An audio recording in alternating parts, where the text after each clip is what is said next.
Les marchés avec CMC Markets, trading de CFD sur action, Forex et indices.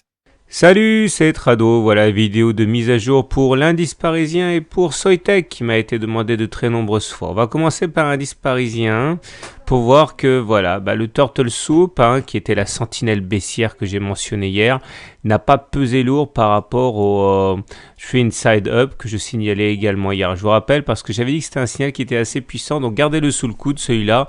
Donc c'est une configuration à 3 bougies, un harami haussier, avec une séance de plus haussière, donc en gros un harami haussier confirmé. Et derrière, on a eu une belle hausse aujourd'hui qui aurait pu porter l'addition à encore plus cher pour les baissiers, puisque heureusement que les baissiers ont pu compter sur la Bollinger supérieure ici, qui a joué son rôle de résistance et qui a renvoyé vers le bas les cours. Mais c'est vrai qu'à un moment, on est même allé chercher les 4470 et on se rapproche de manière évidente du haut du biseau noir là que j'ai mentionné ici et qui va jouer un rôle de résistance à mon avis. On y reviendra un petit peu plus tard, peut-être demain soir.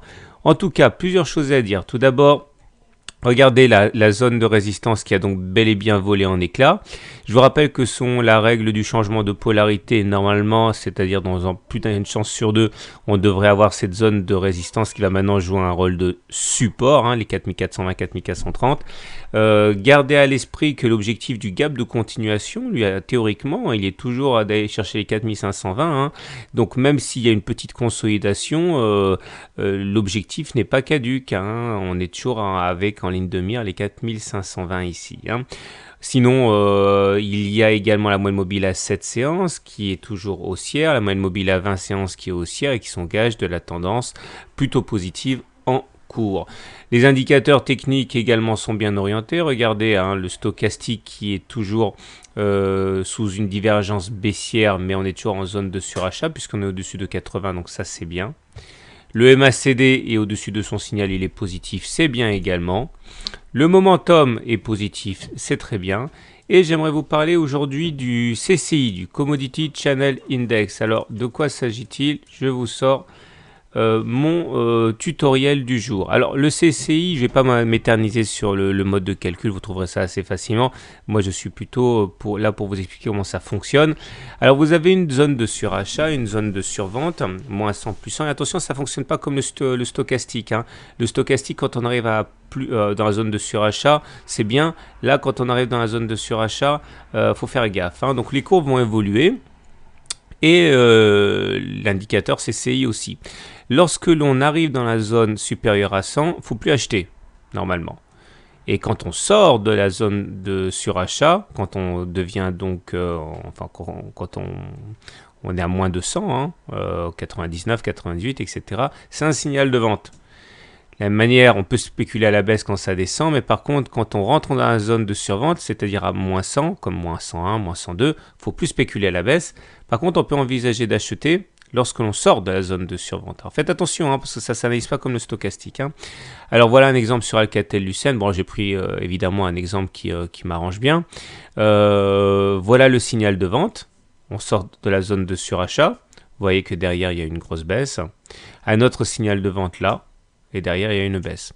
Signal d'achat, et derrière une hausse. Bon, ce sont des cas, encore une fois, des cas d'école. Et là, les zones à partir desquelles il ne fallait plus acheter, les zones où on rentre en zone de surachat, ou on rentre en zone de survente.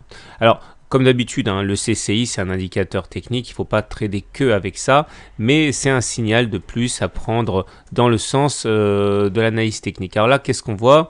On voit que le CCI, justement, il est maintenant dans sa zone de surachat. Donc si vous êtes un fan ou si vous devenez un fan de CCI, sachez que si vous voulez respecter la logique, maintenant, il ne faut plus acheter parce qu'on est en zone de surachat. Il faudra même penser à spéculer à la baisse au moment où on sortira. Regardez, là j'ai un exemple pour vous. Regardez, on est sorti de la zone de survente ici. Regardez la hausse que l'on a eu ici. Et là, on est sorti de la zone de surachat. On a eu une baisse.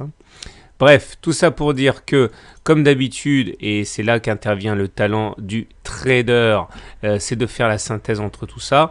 Vous avez un outil de plus à accrocher à votre ceinture, c'est le CCI. Donc si on fait simple, c'est haussier parce qu'on est au-dessus de la M7, au-dessus de la M20, on vient de casser la zone de résistance, et parce qu'on a un objectif assez ambitieux, mais voilà, on a des divergences baissières sur indicateur, et le CCI maintenant envoie un signal qui dit « n'achetez plus, c'est dangereux ». Attention, le CCI n'a pas dit qu'il faut vendre, il a dit qu'il ne faut plus acheter. Maintenant, basculons du côté de Soitec, qui m'a été encore une fois très demandé. Je vais d'abord prendre mon analyse hebdomadaire parce que le graphe que j'ai fait la dernière fois, il est toujours valable. J'avais expliqué il y a plusieurs semaines maintenant qu'on était à l'intérieur d'un biseau orange ici. Et lorsqu'on a un biseau descendant comme ça, généralement c'est cassé par le haut.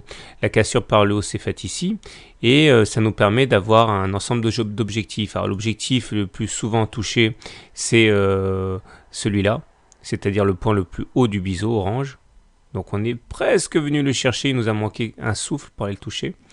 L'objectif le plus ambitieux, c'est de prendre toute la hauteur du biseau. Si vous prenez le point le plus haut du biseau, le point le plus bas du biseau, ça vous donne ce segment noir là.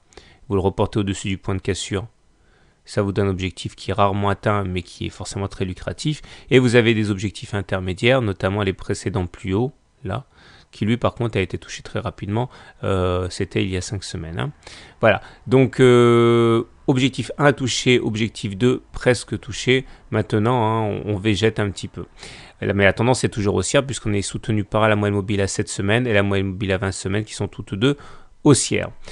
Donc maintenant, ah oui, dernière chose, tant qu'on ne clôture pas en dessous de la moyenne mobile à 7 semaines, hein, pas de panique, hein, ce sont des sentinelles qui sont vaillantes et qui nous montrent à quoi on peut s'attendre. Maintenant le journalier, alors là c'est un petit peu plus compliqué en journalier.